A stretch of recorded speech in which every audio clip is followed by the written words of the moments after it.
first time we understood the gravity of advocacy in our community was at the Women's March Against Violence. I remember there were flyers scouring campus, urging students to walk 0.9 miles in representation of the 90% of college student survivors who do not feel safe reporting sexual assault. Enough was enough. It was time for a change. No one should feel unsafe while trying to seek help from an institution that prides itself on being a family. Survivors have had enough of the disbelief, the loneliness, and shame. It was time to seek community. We have heard the stories and we have walked with survivors, and today we stand in solidarity with the 13% of students who experience rape or sexual assault. In November 2019, we marched alongside over 700 other students demanding for change. We marched because we believe that all survivors deserve to have a voice, a community, and the resources they need to heal. At a university with approximately 23,406 graduate and undergraduate students, over 3,000 cases of interpersonal violence will occur over a 4-year cycle. That is 3,000 Clemson students that will experience rape or sexual assault.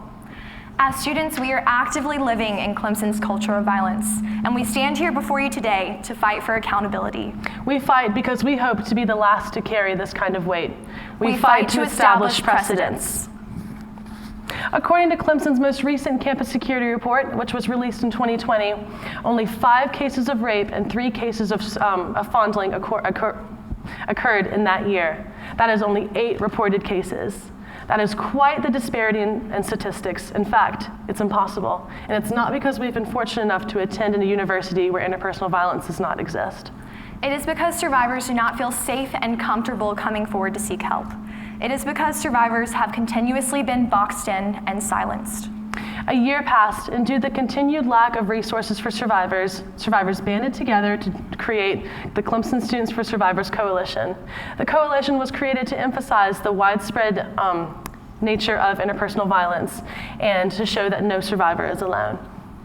We've been trying to figure out how to begin telling the story of these teal chairs and a movement that has been quintessential to our time here as students. These teal chairs represent our story, not just as young new activists or students, but as human beings. We had come from a long line of students not satisfied with the resources and support provided for survivors, and we were not leaving the front of Clemson University's primary administrative building, Sykes Hall, until our demands were met. It was October 2020, around midday. The sun was beating down on 50 teal chairs, cars were flying by, and reporters were filming footage to accompany student interviews. And we were tired, but it was only the first day. Today we are sitting in the same chairs we sat in for 9 days. My name is Allana. And my name is Wallace. And we served as the organizers of the 2020 Survivor Sit-In and as the executive leaders of the 2 forefront organizations on campus that combat sexual assault. We are speaking on behalf of our experiences as advocates in the field, but we cannot speak for all. Interpersonal violence disproportionately affects certain identity and ethnic groups. We would like to acknowledge that the main campus of Clemson University occupies the traditional and ancestral land of the Cherokee people. This is a land in which enslaved families lived and worked in what has become today Clemson University through the act of convict labor. We would like to make this acknowledgement to remember the histories of violence that anticipate our gathering here today, and to recenter Indigenous and Black claims to life and land as we commit to better ways of caring for each other and for this land. We also want to acknowledge all activist efforts that came before our own. We were not the first sit-in to occur on the steps of Sykes Hall. We took inspiration from the 2016 Sykes Hall sit-in for racial equality. Without their courage, none of this would have been possible. Anna Wallace and I were essentially thrown into the world of advocacy. We were inspired by the organizers of the Women's March Against Violence and wanting to fill their shoes. After seeing these women courageously demand for change, we felt ignited to do the same. This work has been a huge part of our lives.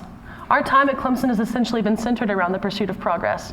While we have been students, a big priority of ours has been creating a better future for survivors. And the best way we know to look forward to the future is by sharing our experiences so it acts as a guide to future generations of activists.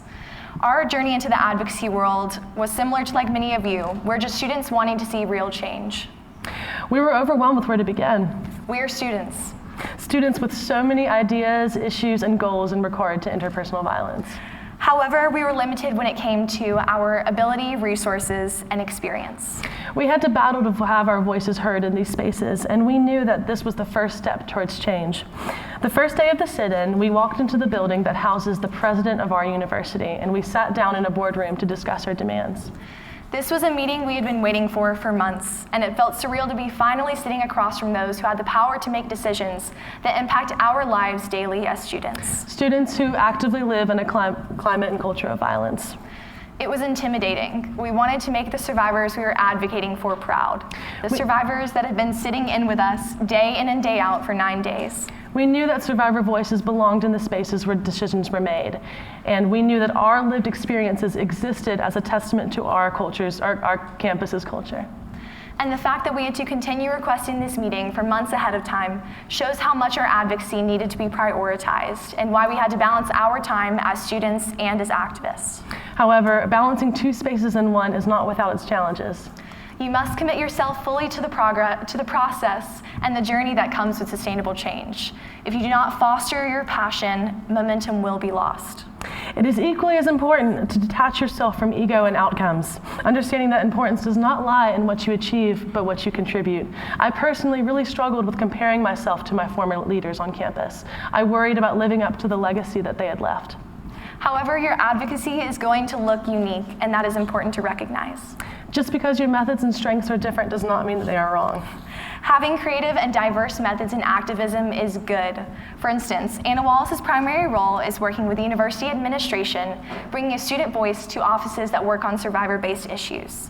Allana builds community by bringing awareness, validation, and support to survivors on campus. We could not have one without the other. Take advantage of your creativity in finding solutions because you will need it.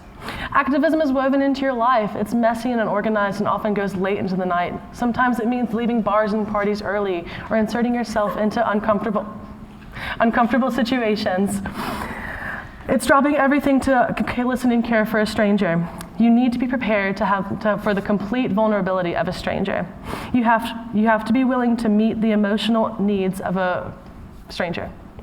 It's always being prepared to dedicate yourself to the needs of the survivor community while also cultivating your own community in the process.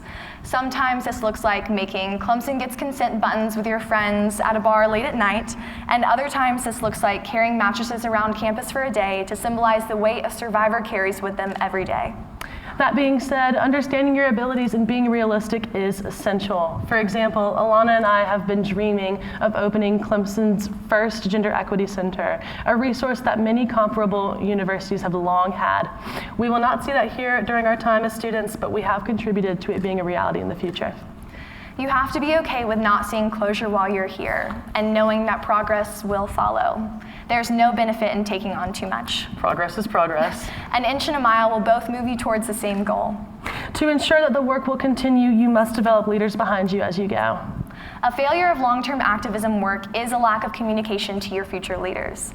As leaders in the fight for resources and support of survivors, we feel that we have valuable insight and advice to provide for future activists. So we began training our successors as soon as we began in these positions. Honestly, we need our successors. Burnout is inevitable. The change we are advocating for is long and slow. It takes time and patience to achieve.